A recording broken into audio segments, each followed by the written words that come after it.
இப்போ இந்த வேதாத்திரியம் என்பது எப்படி ஆகிவிட்டது என்று சொன்னால் நம்பிக்கையின் அடிப்படையில் மாறிவிட்டது. நீங்கள் இப்படி செய்தால் இது கிடைக்கும், அப்படி செய்தால் அது கிடைக்கும், இப்படி செய்தால் இது கிடைக்கும் என்று நம்பிக்கையை ஊட்டி அங்கு விளக்கத்தையே மாற்றி மாற்றி சொல்லக்கூடிய ஒரு நிலை வந்துவிட்டது. ஏன் அப்படி நம்பிக்கையை ஊட்டினால்தான் அவர்களுக்கு ஆதாயம். இன்றைய பக்தி மார்க்கம் முழுவதும் ஆதாயத்தின் அடிப்படையில் இருக்கிறது. வேதாத்திரியமும் ஆதாயத்தின் அடிப்படையில் செல்ல ஆரம்பித்து விட்டது. அப்ப என்ன ஆகிறது? அங்கும் விளக்கத்தை முழுமையாக கொடுப்பதில்லை.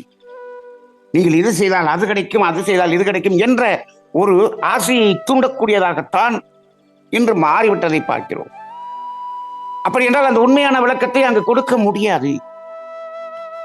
ஆக அப்ப அந்த விளக்கம் இல்லாமல் இதையின் நம்பிக்கையின் அடிப்படையிலே கொண்டு போகும்போது நாங்கள் இதையெல்லாம் செய்தால் இது கிடைக்கும் என்று சொன்னார்கள். இதை செய்தோம், இப்படி செய்தோம், எப்ப கிடைக்கும், எது கிடைக்கும், இதை எப்படி செய்யணும், அப்படி இப்போ